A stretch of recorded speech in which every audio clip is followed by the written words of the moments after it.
Le saviez-vous? Le saviez-vous? Le saviez-vous?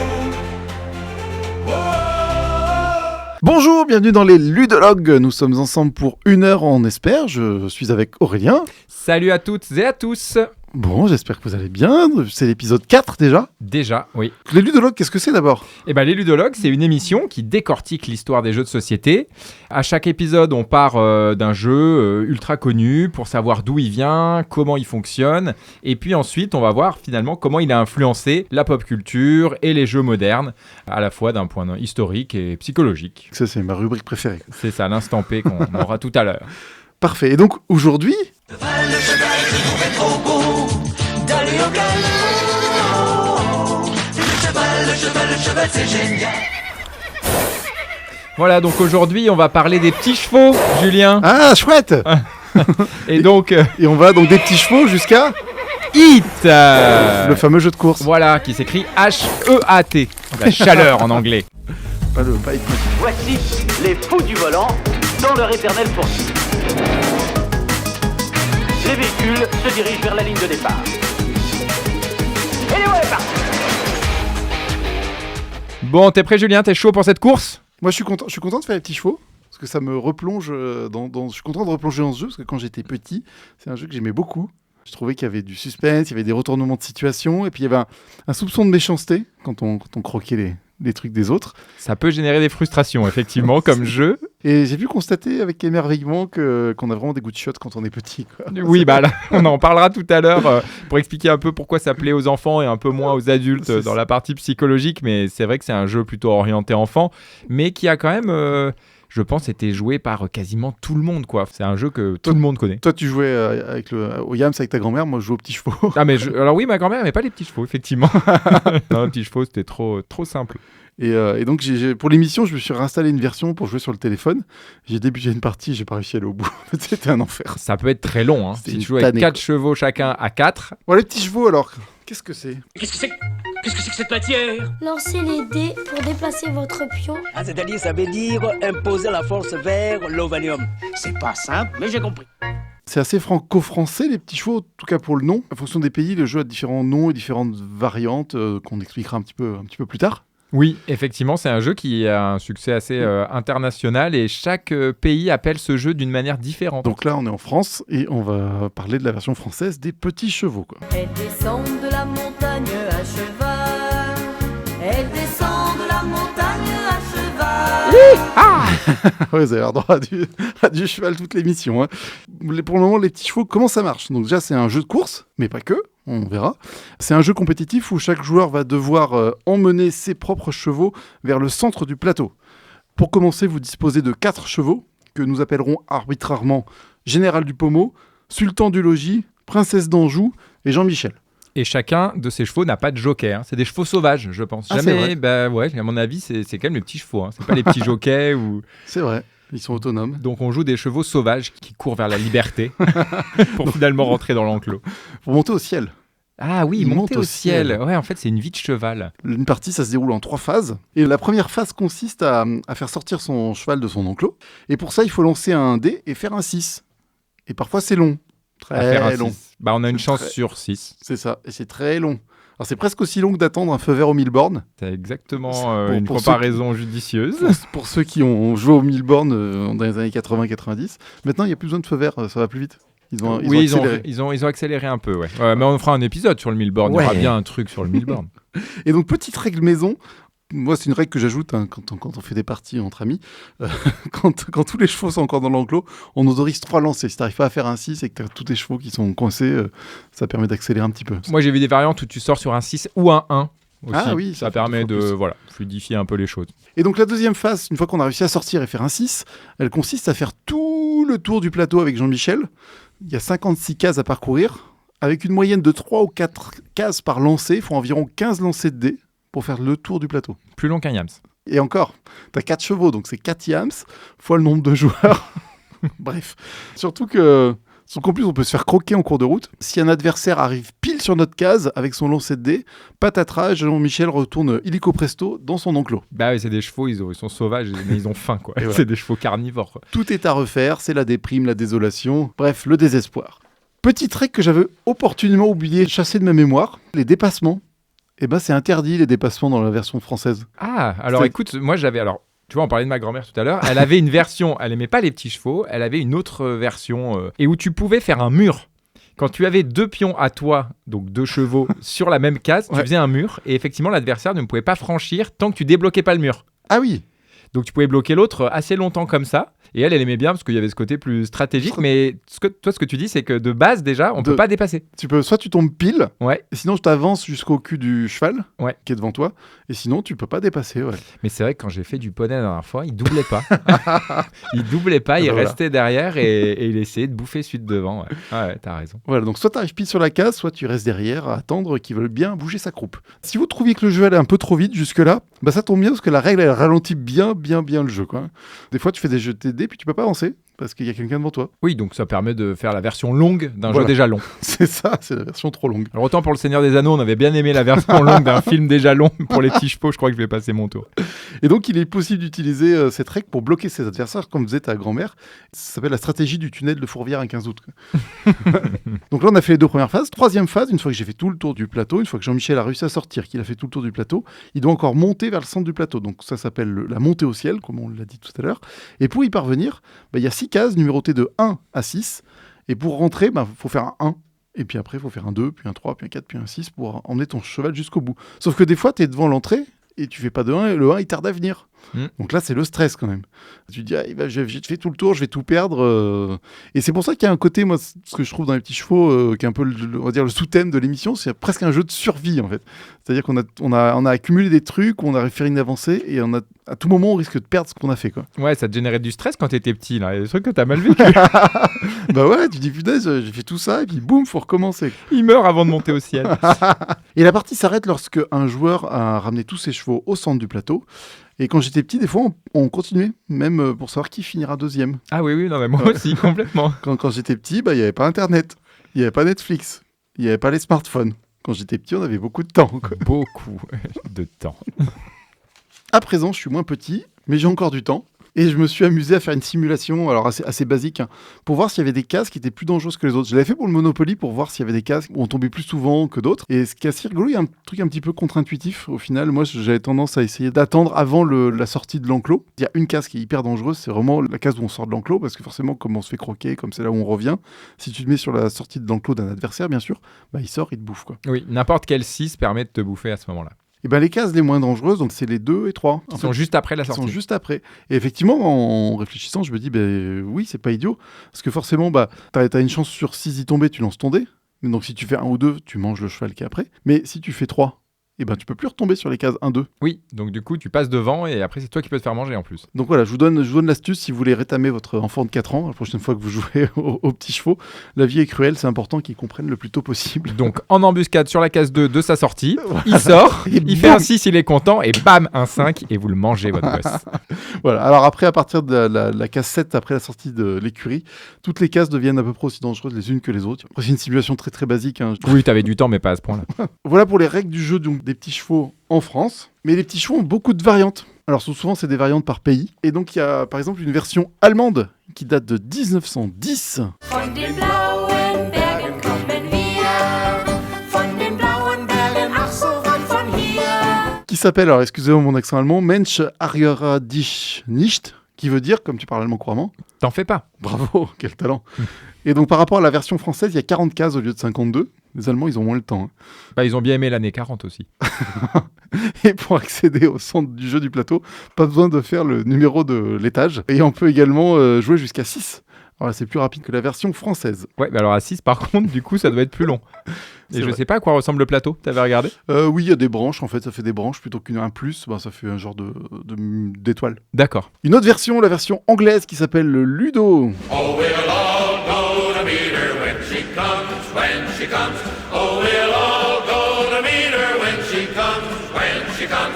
Donc les règles sont quasiment identiques à la version allemande et c'est un peu la version d'origine, le Ludo, hein. Oui, historiquement, on verra dans la partie suivante que le Ludo, c'est plus ancien. En Afrique de l'Ouest également, on joue beaucoup au Ludo. Alors ça a été importé par les pays anglophones. Dans les ex-colonies anglaises. Et donc on le retrouve aussi dans les colonies françaises qui jouent plutôt au Ludo au lieu de jouer aux petits chevaux. 22. Elle descend de la montagne, elle descend de la montagne, elle descend de la montagne sur son cheval. 22. Et en Côte d'Ivoire, par exemple, ils ont leurs propres règles, surtout leur propre vocabulaire. Pour dire 1, ils disent bidet. Pour dire 3, ils disent tricot. Pour dire 4, c'est Catherine. 5, c'est cinco. Et 6, c'est sixto. Ok, vraiment- et ils disent pas 2. Eh ben 2, non, j'ai pas trouvé. Comment ils disent 2 Ils disent peut-être 2. En Colombie, c'est le parques. Ça se joue avec 2 dés. Donc ça va plus vite. Mais il n'y a pas de chevaux ou d'étable. On démarre en prison. Ce qui est peut-être logique. Pablo Escobar. Finalement, oui, tout se tient. Mais ceci dit, la prison pour le départ, il y a ce côté, t'as l'impression qu'il faut presque comme au Monopoly, là où tu fais un double pour sortir, tes chevaux, ils restent quand même souvent dans l'enclos, quoi. Il y a ce côté, peut-être faut s'échapper au début. Hein. Le Yonori en Asie de l'Est. Donc le jeu se joue à 2 joueurs uniquement.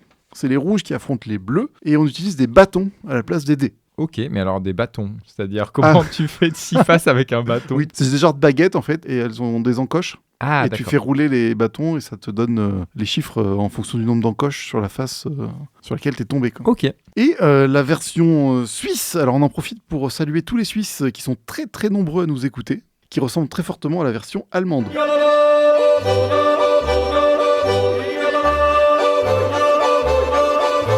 Et la version suisse s'appelle « Hâte-toi lentement ». Et ça découle d'un proverbe latin qui veut dire ça. Et il y a l'idée qu'effectivement, c'est un jeu de vitesse, mais aussi de stratégie, à mon avis, cette appellation. Et donc, il y a plus de cases, mais on peut manger les pions adverses en les dépassant. La stratégie du tunnel de l'aéroport à Genève ne fonctionne pas. Oui, c'est ça. Donc, c'est vraiment des chevaux armés, là.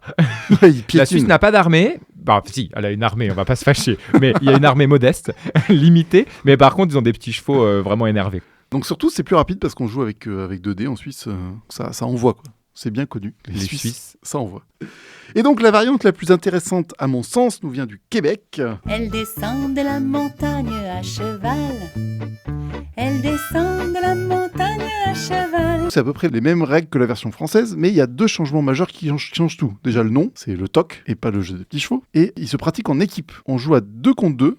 Chacun gère 4 chevaux, comme aux petits chevaux, mais pour gagner, il faut que les 8 chevaux soient arrivés au bout. Ah oui, j'avais oublié ce côté en équipe du TOC. Je me rappelais très bien de l'autre changement que tu vas évoquer, mais pas celui-là. Et ouais, ça change des choses, en fait. Ça rallonge la fin de partie, notamment. Et donc, deuxième changement, il n'y a pas de dés, et on joue avec un jeu de 52 cartes classique. Donc, des rois, des valets, des reines, des 10. Et la valeur des cartes sert à faire avancer les pions. Et du coup, on limite quand même pas mal le hasard avec ça, alors. Ouais. Alors à tour de rôle, chaque joueur joue une carte pour faire avancer ses propres chevaux. Donc en général, on fait avancer le cheval de la valeur de sa carte, mais il y a quelques cartes spéciales qui ajoutent des granulés à la partie. Quoi. L'as, qui permet de faire sortir un cheval de l'écurie ou d'avancer d'une case. Ouais. Donc ça, c'est intéressant quand on arrive vers le ciel de pouvoir faire des petites avancées furtives. Le roi, qui permet aussi de faire sortir un cheval de l'écurie ou d'avancer de 13 cases. Ah oui. Là, c'est le max. Le valet, qui est intéressant parce qu'il permet d'intervertir la position entre son cheval et n'importe quel autre pion. Des adversaires? Adversaire ou Ouais, partenaire. ou partenaire. Ok. Le 7, dont la valeur peut être ventilée sur plusieurs pions. Et surtout, en faisant 7, tu croques les pions sur ton passage. Parce que le toc, c'est comme les petits chevaux, là, pour le coup. Tu peux pas Tu dépasser. peux pas dépasser. Ok. Sauf avec le 7. Et t'as combien de cartes en main à un moment donné? T'en as 5 quand tu démarres. Ouais, donc ça limite quand même un Alors, peu. y a C'est plus tactique, quoi. C'est un peu plus tactique. Et surtout, il y a une carte que tu vas donner à ton partenaire. D'accord. Donc, ce qui peut être intéressant, si tu as 2 as pour démarrer, tu vas l'enfiler un pour être sûr qu'il arrive à sortir. Et ça, tu le fais à chaque tour ou juste au début? Tu distribues 5 cartes, tu échanges une carte avec ton partenaire, ensuite tu consommes tes 5 cartes, Ouais. et après c'est reparti, on redistribue 5 cartes. Et chaque joueur joue une carte à tour de rôle jusqu'à ce qu'on ait épuisé notre C'est ça. stock de cartes et on repioche. C'est ça. Ok. Et une carte spéciale, ma préférée, c'est la carte 4, qui permet de reculer de 4 cases. Et en fait, c'est vachement bien, parce que tu sors, et tu recules de 4 cases, et hop, t'es devant... Ah, t'as le droit de faire ça. Ouais, c'est assez pratique. Ça doit être quand même plus rapide, ça doit dynamiser les parties. C'est un peu plus rapide. Alors j'ai beaucoup joué en ligne contre des IA, enfin il y a un site jeu du TOC en ligne qui est très très bien fichu, donc c'est contre des joueurs fictifs. C'est un poil de crin plus amusant que les petits chevaux, car c'est un peu plus maîtrisable, ce que tu disais.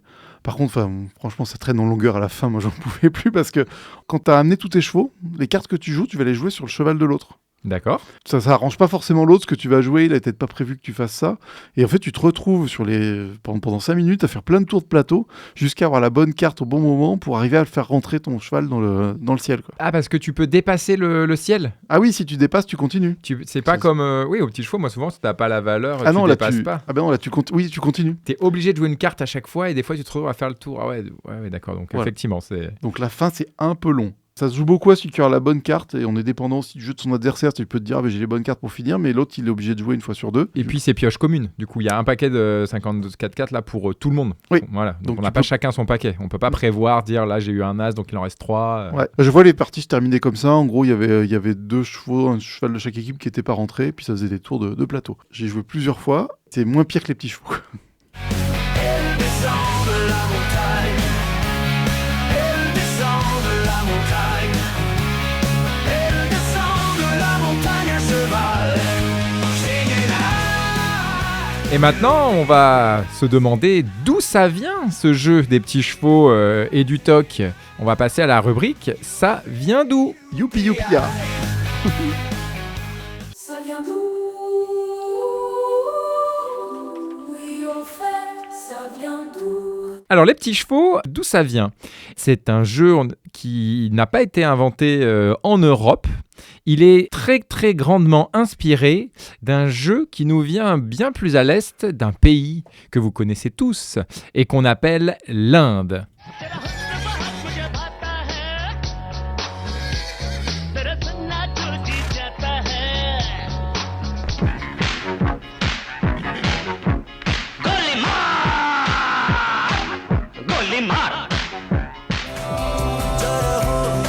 Voilà, donc l'Inde, effectivement, c'est connu pour pas mal de choses, mais on ne sait pas forcément que c'est le pays qui a vu naître l'ancêtre des petits chevaux. Surtout que c'est la vache qui est sacrée là-bas. Ouais, mais du coup, c'était pas du tout un jeu avec des chevaux là-bas, puisque c'était un jeu qui s'appelle le Pachisi. Le Donc, patchouli. Non, le Pachisi, Ok, monsieur. Très bien. Et donc, c'est un mot qui découle de l'hindou. Pachi, ça veut dire 25. Pourquoi 25 ? Parce que c'est le score maximum qu'on pouvait faire, non pas avec des dés, puisqu'il jouait pas avec des dés, il jouait avec des coris. Tu sais ce que c'est qu'un cori ? Évidemment. Eh Tu vas ben, nous le rappeler. Un cori, c'est un coquillage qui est un petit peu replié sur lui. C'est un mélange de gnocchi et d'oriquette, on pourrait dire. Ah oui. Voilà. J'ai l'image. Et en fait, du coup, il lançait Mais- ces espèces Mais de... si tu lances une oriquette, ça tombe toujours sur la même valeur. Non, mais c'est beaucoup plus recroquevillé sur lui-même. Donc en fait, il y a grosso modo 2 manières dont peut tomber ce coquillage. Soit il tombe fente dessous, Mhm. soit il tombe fente en l'air. Très bien. Voilà. On en lance 6. Le nombre de fentes visibles sur les coquillages donne la valeur qu'on obtient. Donc c'était des jeux experts quand même à l'époque. Que tu dis, ils avaient le temps et puis ils rejouaient pas mal au même jeu. Il y avait toute une dimension culturelle du jeu, donc c'était pas forcément une ergonomie hyper accessible, mais comme c'était partagé culturellement, finalement ils pouvaient se permettre des règles un peu complexes. Et donc le nombre de fentes visibles donne la valeur. Il peut y avoir des valeurs entre 2 et 6, mais s'il y a 0 fente, là, ça vaut 25. Oh. D'où le nom, le Pachisi, qui vient du Pachi, qui veut dire 25. C'était le meilleur score possible. Et si on n'a qu'une seule fente visible, c'est le 10. C'est 10, ça vaut Ah, c'est- 10. On avance de C'est 10. lancer du molki en fait. C'est un peu ça. Donc le but, c'est effectivement, grosso modo, selon les moments, d'avoir pas forcément beaucoup de fentes face visible sur les coquillages. Ça se jouait exactement selon le même nombre de joueurs, de 2 à 4 joueurs. Et il y avait, selon les variantes, entre 2 et 4 pions par joueur. La forme du plateau, elle est quasi identique. C'est une croix, pareil. Sur chaque croix, il y a 3 colonnes de cases. La colonne centrale sert à descendre. Donc la seule différence, c'est qu'on part du milieu et on revient au milieu en faisant tout le tour de cette croix. Au niveau archéologique, on a découvert des coquilles de coris et des plateaux gravés qui datent de l'Antiquité dans cette région-là et qui confirment vraiment que ce jeu a été utilisé en Inde dès le 1er millénaire avant notre ère. Donc c'est vraiment un jeu extrêmement ancien qui est très fortement ancré dans la culture indienne. Il y a des temples et des monuments où on retrouve des motifs qui représentent ces plateaux caractéristiques du Pachisi en forme de croix. Il y a également des sculptures, des gravures qui montrent des gens qui jouent au Pachisi. Les plus vieilles fresques qu'on retrouve, c'est 200 à 600 avant Jésus-Christ. Alors à l'époque, les jeux, il y avait une connotation un petit peu spirituelle aussi, et donc le Pachisi, c'était souvent perçu comme une métaphore de la vie, du destin. Tu vois, je sais pas s'ils ont repris ça après avec l'idée du ciel, quoi, pour les chevaux, mais il y avait toute une symbolique autour. Chose assez intéressante aussi, c'est qu'il y a eu une période, bon, je ne vais pas refaire toute l'histoire de l'Inde, mais il y a eu une période où il y a eu un empire qui s'appelait l'empire moghol, à ne pas confondre avec l'empire mongol, qui était en fait des descendants des Khans mongols justement qui avaient envahi cette région-là et qui se sont installés en Inde, dans le nord de l'Inde, et plutôt à la période médiévale, là, cette fois-ci après Genghis Khan. Et il y a un des empereurs moghols qui s'appelait Akbar le Grand et qui était un grand amateur du pachisi. Les courses, vous le savez, c'est ma grande passion. Ça, c'est directement un extrait d'époque de cet empereur. Et On va donc, dire connu Akbar. Hein. voilà, et qui du coup Akbar, parle de sa Akbar passion. Sharif, quoi. Exactement. Et donc lui, tellement il aimait ce jeu, il a fait construire des plateaux géants dans ses palais, notamment, alors là pareil, la prononciation... Ah oui, en indien, Chine, les empereurs, ils font des armées en terre cuite et lui, il fait des plateaux de pachisi en pierre. Et donc, il y a un lieu qui s'appelle Fatehpur Sikri, qui est un grand palais de cet empereur, et où on a retrouvé un plateau géant. Il y avait donc un historien d'époque qui avait beaucoup documenté ces jeux de cours à l'époque, et en fait, il se servait de joueurs humains. Donc, il avait des serviteurs qui jouaient le rôle des pions, et il jouait avec des serviteurs humains. C'était une manière pour lui de soumettre ses vassaux. Donc en fait, quand il faisait des réceptions, il invitait ses vassaux et il leur imposait d'être des pions de son jeu. Ah, c'est bon ça. Cet homme était quand même assez inspiré. Ah, j'ai un bout de jardin, j'ai peut-être y bah, réfléchir. Quoi. J'avais déjà vu moi les jeux d'échecs géants, tu vois, sur certains festivals. Avec des vrais gens. Petits chevaux en taille réelle comme ça, jamais vu encore. Hein. Voilà, c'était une manière d'affirmer sa puissance, puisqu'en fait, il montrait qu'en pouvant jouer avec des humains comme ça, il affirmait son rôle de maître du destin dans son royaume. Comment ça nous est arrivé ? Parce que pour le coup, les Indiens sont pas des grands colonisateurs. Ils ont vraiment, c'est des gens assez sédentaires, qui ont un pays très très riche, très très développé, mais ils n'ont pas une histoire coloniale. Par contre, eux ont été un peu colonisés en partie, voilà, par nos amis anglais, les Britanniques, d'abord avec la Compagnie des Indes orientales, puis finalement, après, il y a eu le Raj britannique de 1858 à 1947. Et donc, pendant cette période un petit peu de domination britannique sur l'Inde, il y a un Anglais, Alfred Collier, qui... lui a vu que ce jeu c'était assez intéressant et qui a breveté, rien que ça, une version simplifiée du pachisi qu'il a appelé le Ludo, dont tu parlais tout à l'heure, la version anglaise. Donc ça, on ne connaît pas grand-chose de cet homme, si ce n'est qu'il a déposé le brevet en 1896 du Ludo. Donc, c'est la seule trace historique qu'on a, on ne sait pas par contre quel était son métier ou ce qu'il faisait, etc.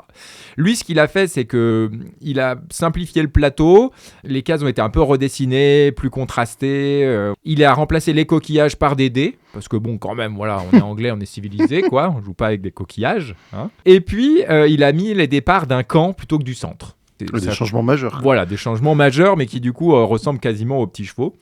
Et en fait, grâce ou à cause de l'Empire britannique, le jeu a été diffusé dans pas mal de parties du monde, notamment en Europe, en Amérique et dans toutes les colonies britanniques également, en Afrique et en Asie. Donc c'est pour ça qu'on retrouve un petit peu finalement ce jeu dans beaucoup de pays. Et en France, les petits chevaux, édité au départ par Jeux Jura, qui est, je crois, un éditeur qui existe toujours, qui a édité le jeu en 1910. Il y a une simplification des règles, encore plus par rapport au Ludo. L'idée en France, c'était d'en faire un jeu pour enfants. Donc en fait, dans le Ludo, il y a des bonus sur certaines cases, il y a des cases spéciales, des cases refuges, etc.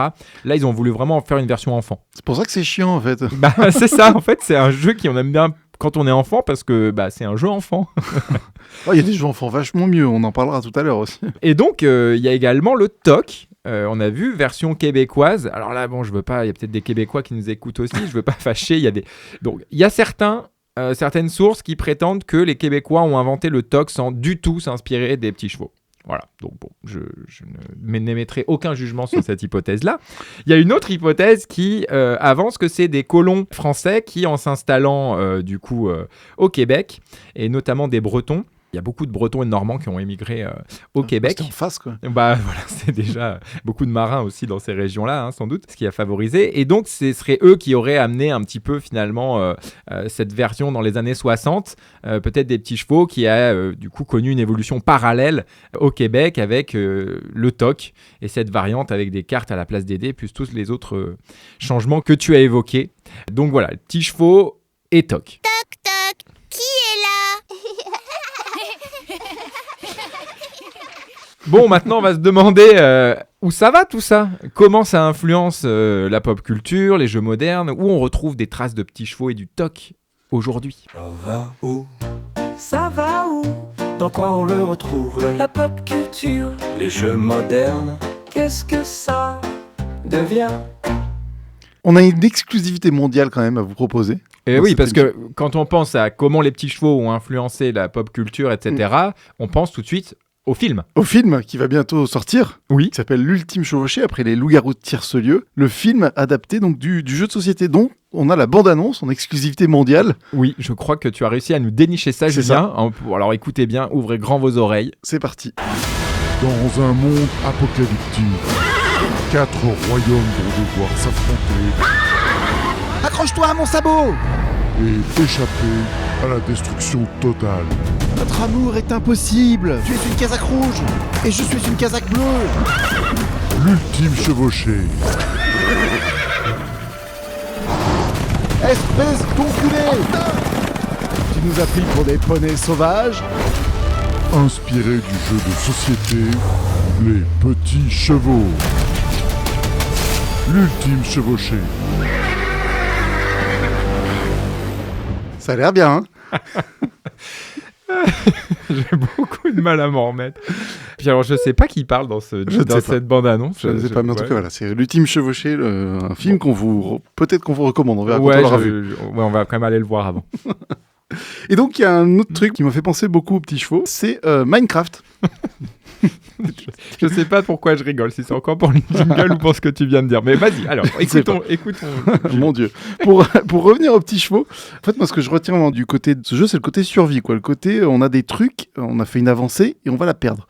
Et j'ai un souvenir très fort des petits chevaux où on était éliminés juste avant de pouvoir rentrer, c'est-à-dire qu'on lançait le dé, on espérait faire un et boum, on était shooté et il fallait tout refaire. C'est qui te faisait ça, Julien? On jouait avec mon frère, avec ma grand-mère. Peut-être, je sais pas si ma grand-mère me laissait gagner. Peut-être elle devait me laisser gagner, je pense. Bref, mais il y a vraiment ce truc dont on perd tout. Et ça m'a vraiment fait penser à Minecraft, en fait. En tout cas, Minecraft au début. C'est-à-dire quand on les premières parties qu'on fait, il y a vraiment cette sensation de survie. De dire, faut vraiment arriver à survivre dans ce monde-là. Minecraft, pour ceux qui connaissent pas, c'est un mélange entre les Lego et Dead of Winter. En gros, c'est un monde où on fait un peu ce qu'on veut. Il n'y a pas vraiment de fin, quoi. Faut surtout récupérer des éléments comme du bois, de la pierre, du charbon. Et généralement, ça se fait en les minant. On les mine, d'où mine, et après on les craft, c'est-à-dire qu'on les mélange en faisant une forme bien précise sur une table de craft pour fabriquer d'autres objets. Donc si je mets trois ressources sur mon plateau empilé, ça fait une épée. Je peux faire des haches, je peux faire des barrières, je peux faire plein de trucs. Il n'y a pas vraiment de but, ce que je disais dans le jeu, c'est un jeu... bac à sable, comme on dit. Exactement, bac à sable. Faut tuer l'Under Dragon, il y a quand même une fin, mais... tout le monde s'en fout de la fin en général. Qu'on se fixe soi-même ces missions qu'on souhaite accomplir. Le jeu est sorti en 2009. Il est basé sur une méthode de génération aléatoire procédurale. Pour le dire avec des mots plus compréhensibles, en fait, le jeu génère un monde au fur et à mesure qu'on le découvre. Ok. C'est-à-dire qu'il n'y a pas de monde préétabli. C'est l'ancêtre de l'IA générative. Ouais, exactement. Donc il n'est pas prédéfini à l'avance. Chaque monde est donc totalement différent et unique. Et en théorie, les mondes sont infinis. En pratique, la limite, elle est fixée par la puissance de votre ordinateur ou de la console. Mais quand même, les développeurs, ils fixent des fois une limite à 60 millions de blocs depuis le point de départ. Je rappelle qu'on est parti des petits chevaux quand même. Et on pour est ceux loin. qui écoutent encore. Et donc, donc sachant qu'un bloc fait 1 mètre cube, pour atteindre le bout d'un monde, il faut parcourir 60 000 km. Sachant que le personnage se déplace à pied à 15 km/h, il faut plus de 2 jours et demi pour atteindre le bout de la carte, quoi. Donc c'est aussi long que les petits chevaux. C'est donc ça que tu veux nous dire? Oui, ça peut être aussi long que les petits chevaux, mais c'est vachement plus rigolo, hein. Je peux partir explorer des mines, des paysages, à la recherche de ressources, de villages. En fait, c'est à la fois un jeu de voyage, il arrive fréquemment de se perdre, et puis sinon c'est un jeu où on construit des cabanes et des maisons, quoi. Alors personnellement, moi j'ai déjà construit une hacienda, une maison sous-marine, une pyramide et un métro en passant par le Nether. Tout ça en mode survie. Parce qu'en fait, il y a 2 modes de jeu, quoi. Il y a un mode créatif et un mode survie. Donc mode de créatif, on a toutes les ressources en mode illimité, on peut voler, on fait comme on veut. Survie, faut gagner ses ressources, donc c'est un peu plus compliqué. Ils devraient appeler ça le mode petit chevaux. C'est vrai, c'est possible. Et donc en survie, c'est pas la même tisane. La nuit, en fait, il y a des créatures agressives qui apparaissent, tapis dans l'ombre. Il y a des zombies, des araignées, des squelettes. Et le jour, par contre, ils sont brûlés par la lumière du soleil. Et la nuit, en fait, vaut mieux être à l'abri quand la nuit arrive. Il faut être dans un endroit fermé, sous peine de se faire attaquer.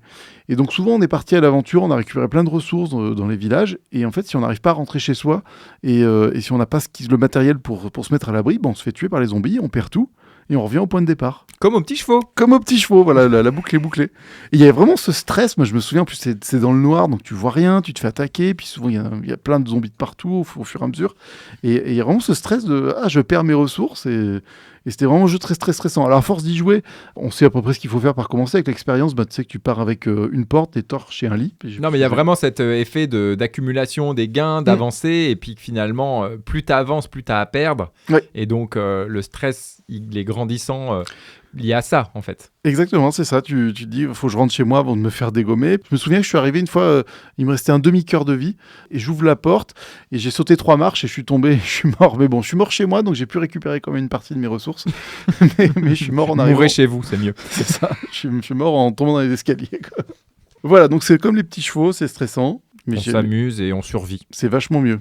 Il y a des chevaux dans Minecraft ? Oui, tu peux chevaucher. Ah bon, bah voilà, donc non, tu mais vas un peu plus pertinent vite. comme lien. Ah, tout à fait. Merci. Et maintenant, on parle des jeux modernes ? Oui, on va s'intéresser aux jeux modernes qui reprennent ou qui nous font penser aux mécaniques ou aux sensations des petits chevaux et des jeux de course. C'est encore moi qui parle. Donc là, je vais vous parler moi, d'un jeu de course. C'est un de mes jeux de course préférés. Ça s'appelle le Grand Prix de Belcastel.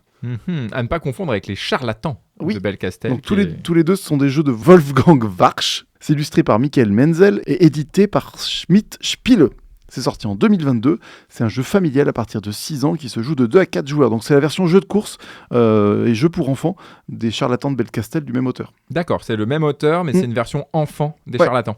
Okay. Et là, pour le coup, c'est vachement bien. Alors, j'ai pas eu l'occasion de jouer à la version adulte, mais la version enfant, elle me suffit. Elle a bonne réputation aussi. J'ai jamais testé non plus, mais du coup, qu'est-ce qui t'a particulièrement plu dans ce jeu-là C'est un jeu pour enfants, mais qui est très très agréable à jouer en tant qu'adulte. C'est un pur jeu de course, et ce qui est innovant, et ce qui me plaît particulièrement dans ce jeu, c'est la mécanique utilisée pour faire avancer les pions.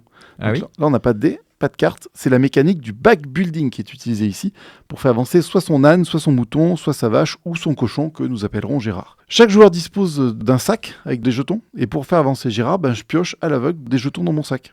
Et il y a 2 types de jetons. Il y a des jetons qu'il faut avancer et il y a aussi des jetons qui permettent de récupérer des rubis. Et grâce à ces rubis, je vais pouvoir remplacer les jetons de mon sac par des jetons plus intéressants. Donc je vais pouvoir modifier le contenu de mon sac afin d'optimiser ma progression. Ok, oui, donc c'est vraiment là du backbuilding pur et dur, mais pour enfants. Et ça passe très très bien à partir de 6 ans, quoi. Sauf si vos enfants sont très précoces, mais à partir de 6 ans, c'est parfait. Ou s'ils ont un peu du mal, attendez 10 ans aussi. C'est ça. Ce que j'aime moi, dans ce Grand Prix de Belcastel, c'est jouable très jeune, et surtout tout le monde s'amuse. Et il y a vraiment un plaisir à optimiser son sac.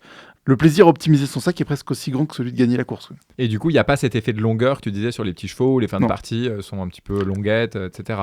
Là, ça s'accélère, c'est-à-dire qu'au début, tu n'avances pas très vite, mais au fur et à mesure que tu optimises ton sac, tu vas de plus en plus vite.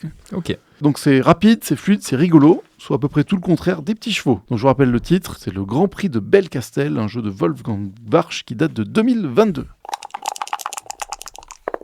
On passe maintenant à un autre jeu, un jeu qui est dans le titre, le jeu phare de cet épisode. Dans le domaine des jeux modernes, moi, c'est vraiment un jeu de course que j'adore. C'est un jeu qui reprend le thème emblématique des courses, un petit peu de Formule 1, de vieille Formule 1. Et en fait, ce qui est assez intéressant avec ce jeu, je vais vous dire après lequel c'est, même si je pense que vous avez compris, c'est qu'il illustre un peu dans le jeu de société moderne la même évolution qu'il y a eu entre les petits chevaux et le TOC.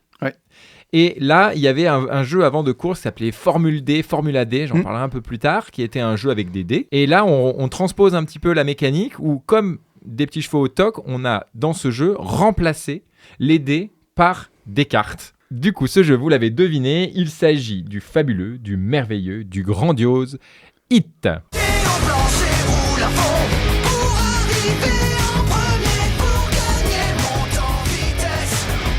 Donc c'est un jeu qui est illustré par Vincent Dutray, un illustrateur extrêmement connu dans le monde du jeu de société qui a illustré un nombre de jeux assez impressionnant et toujours avec qualité. Mais moi, Hit, c'est vraiment un de ces jeux illustrés que je préfère. Pas toujours fan de la DA de Vincent Dutray.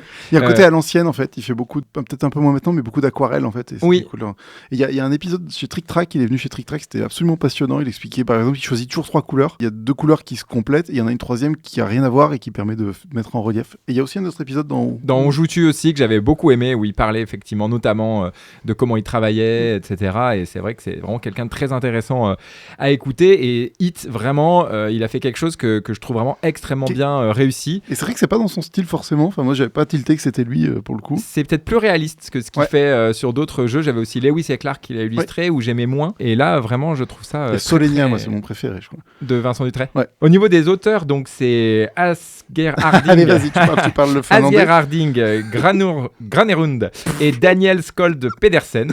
Voilà, on s'excuse s'ils nous écoutent. Du coup, ils ont édité un autre jeu auparavant qui reprend une mécanique assez similaire que t'aimes bien. Ah moi c'était mon chouchou ça, c'était Flamme Rouge. C'est un jeu sorti en 2016. Alors juste pour la petite histoire, le terme Flamme Rouge ça désigne le dernier kilomètre dans une course cycliste. Quand il passe la flamme rouge, on sait qu'il reste plus qu'un seul kilomètre et que c'est bientôt l'heure de l'apéro.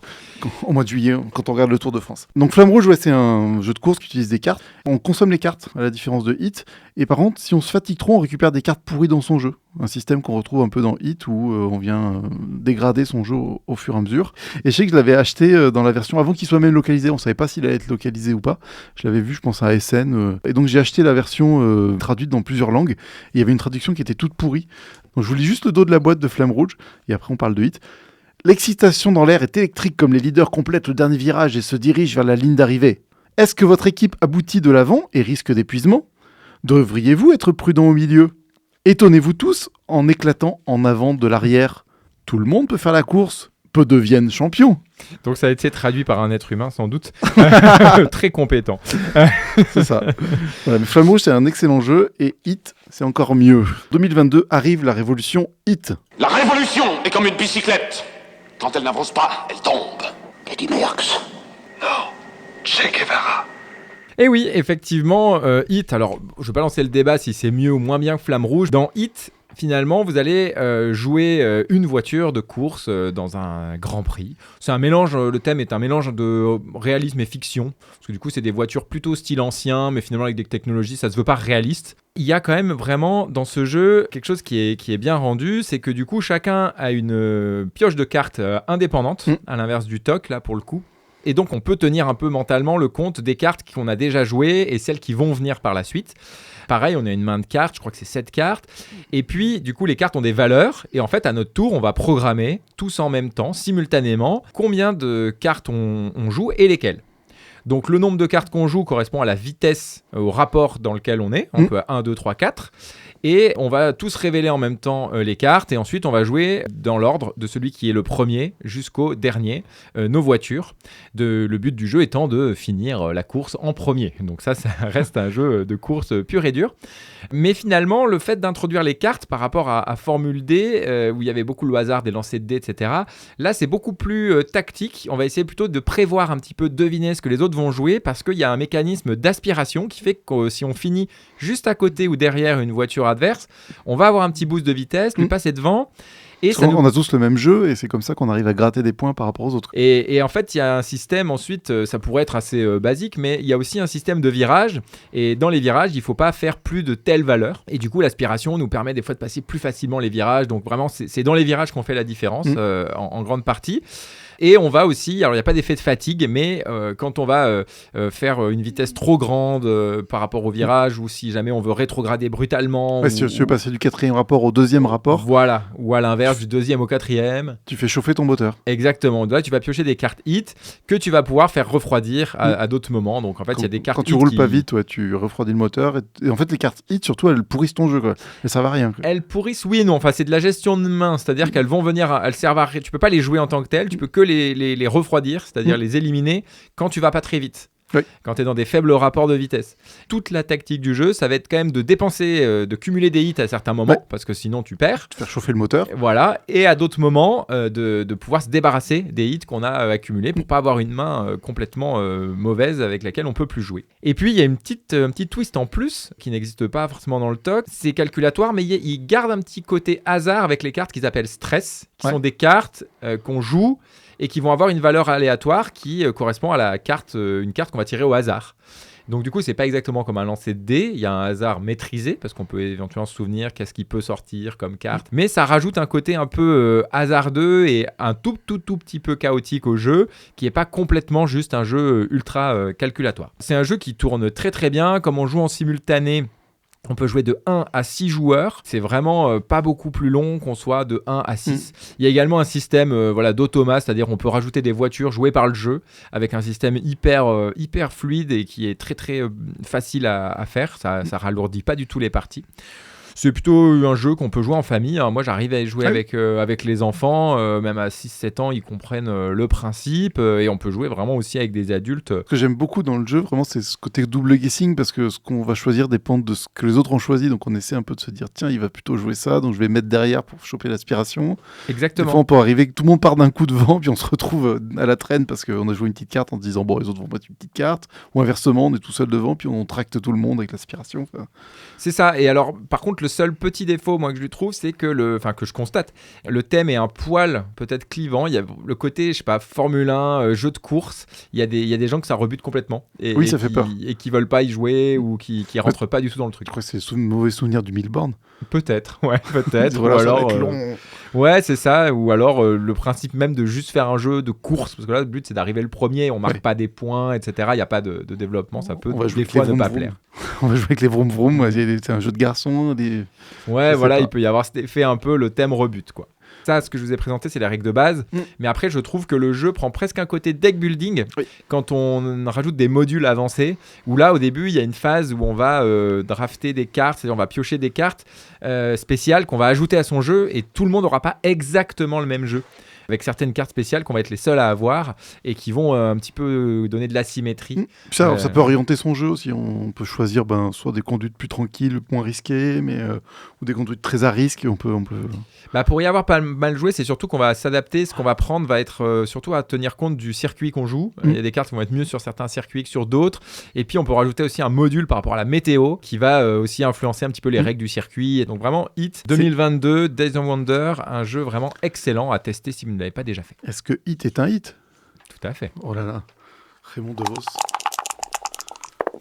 Et donc pour le prochain jeu, je crois qu'il y a un petit peu un débat. Il y a un débat qui pose question. Est-ce que tous les jeux à points ne sont pas des jeux de course au final ? C'est-à-dire par exemple, Hit, tu joues des cartes qui ont des valeurs, un 7 de pique, un 4 de trèfle, tu pourrais. Et en fait, c'est celui qui aura le moins de malus ou le plus de bonus qui gagne la course, quoi.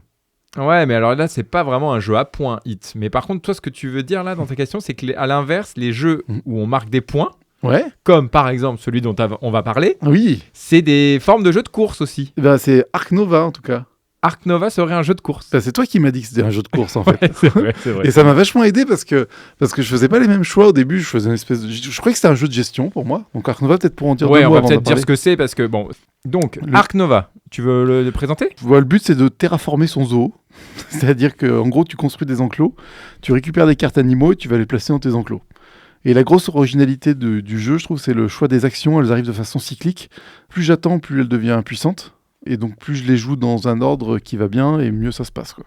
Il faut essayer effectivement de jouer les cartes actions au moment où elles ont la plus haute valeur. Ouais, il y a 5 actions. Donc Ark Nova, c'est un jeu de Matthias Wiege qui a été illustré par plusieurs illustrateurs avec aussi des images sur des photos, des fois dessinées, etc. C'est un peu un medley. C'est comme Terraforming Mars, en fait. C'est rigolo, je suis en train de penser, c'est moche. Il n'est pas réputé pour sa beauté. Moi, franchement, j'ai jamais été trop bloqué. Alors j'ai peut-être des goûts un peu décalés ou mauvais. Moi, Wingspan, je construis des oiseaux, donc, donc le thème. Mais je veux dire, je les ai jamais trouvés moches en soi quand je le vois sur une table. Les mécènes, il y a des photos de gens. Ouais, complètement. Non, mais je comprends complètement les critiques, mais je trouve qu'en termes de présence sur table de loin, comme ça, il y a, voilà, les ptatozoos sont assez colorés, contrastés, puis pour le coup, c'est efficace, l'icono est bien. Ah, donc, surtout l'iconographie qui est parfaite, quoi. Ouais, c'est ça. C'est hyper clair. Donc je dirais pas pour autant que c'est un jeu qui est moche, quoi. Mais il est pas beau, quoi. c'est pas Hit, quoi. C'est pas Hit. Hit, il est beau. C'est pas Hit. Il a été édité, localisé en français par Super Meeple et au départ c'était Furland Spiel, un éditeur allemand pour la version originale. Donc il est sorti en 2022 en France et il se joue de 1 à 4 joueurs. Des parties assez longues. C'est un jeu qui dure entre 2 et 3 heures. Soit une demi-partie de petits chevaux, quoi. C'est ça. Et qui, pour le coup, ils mettent 1 à 4, mais moi je trouve qu'il n'y a pas une énorme plus-value dans ce jeu-là à jouer à plus de 2. On est chacun un peu dans son couloir, il y a peu d'interaction. On peut dire que c'est une course, mais c'est quand même une course à 2. C'est une course de natation, un peu. On peut pas se faire de croche-patte, quoi. Pour la petite histoire, en fait, l'auteur, c'est le seul jeu qu'il a fait. Il y a une petite interview très courte sur le site de Philibert à ce sujet, où en fait il explique que son idée c'était de faire un jeu. C'était un joueur vraiment assez invétéré, qui joue à beaucoup de jeux, mais il avait envie de faire un jeu que lui, il aime bien, qui soit son jeu préféré, et que son groupe de joueurs aime bien. Force est de constater qu'il a des goûts qu'il n'est pas le seul à avoir. Et là où je dis que c'est un peu un ovni, c'est que c'est un jeu qui est quand même assez expert, assez compliqué. Mais pour autant, il fait assez l'unanimité sur des profils de joueurs extrêmement différents. Et puis c'est un jeu qu'on peut trouver dans les grandes enseignes de distribution, des Citres, la Fnac, pour pas les citer. En fait, il est assez simple à prendre en main. Il est très profond, mais il est relativement simple à prendre en main. C'est ça, il est un peu faussement expert et du coup, voilà, il est dur à classer en fait. Ark Nova et son succès, ça pourrait faire l'objet vraiment d'un épisode entier, quoi, pour essayer de comprendre un peu quelles sont les bases de son succès. C'est un peu un jeu de gestion, mais moi, quand tu m'as dit c'est un jeu de course, je me dis ah bah oui. Et du coup, je joue plus comme un jeu de gestion, je joue comme un jeu de course. C'est-à-dire que les actions que je fais du très court-termisme, voire du moyen-termisme. C'est-à-dire si une carte, je peux pas la jouer avant 4 ou 5 actions, je la joue pas. Oui, mais en fait, c'est pour ça que par rapport à la question, est-ce que tous les jeux de points sont des jeux de course ? Moi, je suis pas trop d'accord, parce qu'effectivement, il y a des jeux où le but, c'est de faire le plus de points possible. On avait parlé, par exemple, dans un précédent épisode, des châteaux de Bourgogne. Château de Bourgogne, tu peux des fois gagner en faisant 160, des fois gagner en faisant 250. Le but, c'est d'avoir plus de points que les autres. Oui, c'est vrai, tu construis ton moteur et on voit celui qui produit le plus. Quoi. Voilà, Terraforming Mars, c'est un peu pareil. Il y a beaucoup de jeux à points où le but, c'est d'avoir plus que l'autre. Là, en soi, quand tu le vois la première fois, c'est-à-dire qu'il faut avoir plus de points que l'autre pour gagner, Ark Nova. Mais en fait, il y a un mécanisme de pistes de score qui sont deux pistes. Ça, c'est bizarre. Je sais pas pourquoi ils ont fait ça, mais 2 pistes qui se croisent. Et ben, 2 pistes qui se rejoignent, c'est une manière, en fait, d'avoir 2 manières de marquer des points. La conservation ou l'attrait. Quand les 2 pistes se rejoignent, tu arrives à 100 points. Et c'est le moment qui met fin à la partie et il reste un tour à tous les autres. Et donc, du coup, le but, c'est pas en soi d'avoir le plus de points, c'est d'être le premier à 100. Et si plusieurs joueurs franchissent cette ligne d'arrivée des 100 points en même temps, au même tour... Il y a quand même des points qui sont comptés en fin de partie. Voilà, il y a des points, des petits boosts de fin de partie. Mais finalement, le but, c'est de passer cette ligne le premier. Et si jamais plusieurs joueurs dépassent cette ligne de 100 points, parce que si tu fais moins de 100, même avec des trucs de fin de partie, des bonus de fin de partie, tu gagneras jamais. En fait, tu as des points, les points bonus de fin de partie, c'est comme un peu des points cachés. C'est-à-dire qu'en fait, tu es déjà plus loin que ce que tu donnes à voir. Voilà. Ça permet plus de briser les égalités. Quand plusieurs joueurs dépassent 100 points, bah, c'est celui qui a le plus, effectivement, qui gagne. Mais un peu comme dans Hit, finalement, où quand plusieurs joueurs passent la ligne d'arrivée, c'est celui qui est allé le plus loin après la ligne qui gagne. On a hésité à faire l'épisode en disant des petits chevaux à Ark Nova, les jeux de course. Parce que c'est vrai que je pense que c'est plus un jeu de course qu'un jeu à points. C'est ça, mais c'est vraiment du court-termisme. La seule chose que je gère en long terme, c'est le dernier coup. De façon à pouvoir un dernier coup qui soit très très puissant pour arriver à faire une espèce de sprint final pour arriver à gagner, quoi. Tout à fait, je retrouve tout à fait cette sensation que tu dis. Et alors du coup, je comprends très difficilement. Il y a une autre question. Il y a un débat qui pose question. Comment, Julien, peux-tu être aussi bon à Ark Nova et aussi mauvais à Hit? Je veux dire, c'est 2 jeux de course. Il y en a un où je t'ai jamais vu gagner et l'autre où je n'arrive jamais à te battre quasiment. Bah, Hit, je crois que je mélange vraiment les pinceaux avec Formula D et je joue avec la stratégie Formula D sur Hit et ça marche pas. Ok, il faut que je trouve le déclic. Comme à Ark Nova, au début, tu avais un peu du mal. Je t'ai dit, c'est un jeu de course. Depuis, je ne revois plus le jour. C'est ça. J'étais frustré, là on a fait une partie, j'ai découvert que le plateau des points de conservation avait une fin, C'est-à-dire que ça s'arrêtait à 41 points. Moi, j'avais fait 43 points. Bah, du coup, mes 2 points n'ont pas compté, quoi. Bah oui, non mais ça, J'étais non, déçu. non, mais vraiment, alors vraiment ne jouez pas avec Julien, ou alors si vraiment vous vous sentez fort à Ark Nova, défiez-le sur Board Game Arena. Ah, alors, mon Dieu. Mais en ça me prend ligne. du temps de réfléchir après. Hein. Enfin, j'y mets quand même de l'énergie pour. Ouais, tu ferais pas comme les joueurs d'échecs, avoir 10 tables Non. en parallèle. Non mais bon, envoyez-nous Ça un se mail passe bien. si vous voulez défier Julien à Ark Nova, il se fera un plaisir de faire une partie avec vous. Mais Si vous franchement, ouais, cette partie, tu avais fait le tour du plateau En point de avec concentration. les points verts là, les points de conservation.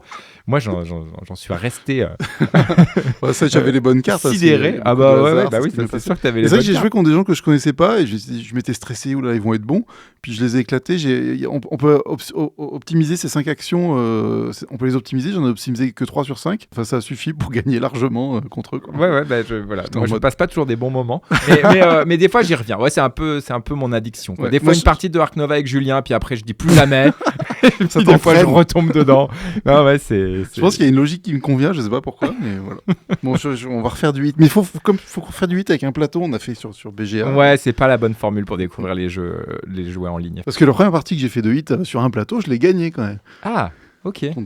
Quand des gens qui découvraient aussi, mais Mais par contre, je crois qu'on en a jamais fait ensemble en C'est version pour ça. plateau. c'est Bon. pour ça. À faire. C'est quoi tout ce truc-là? Ben vous, ici, le divan, la psychanalyse, quoi. J'ai toujours trouvé ça complètement con. Je trouve ça débile. Aujourd'hui, on va s'intéresser justement à savoir un peu qu'est-ce qui fait qu'il y a des gens qui vont préférer les petits chevaux versus le toc, Formule D versus Hit. Le goût Alors, le goût. Alors, je vais pas remettre encore le jingle de la question. Par contre, clairement, il faut savoir que le monde se divise quand même en 2 catégories de personnes. Tu vois, le monde se divise en 2 catégories. Pour moi, il y a des personnes qui vont vraiment beaucoup aimer avoir la maîtrise. J'adore quand un plan se déroule sans accroc. Donc plutôt une appétence pour les jeux où il n'y a pas beaucoup de hasard, comme le colonel John Hannibal Smith que vous avez reconnu. Avec son cigare. Et puis il y a des gens qui vont préférer la liberté.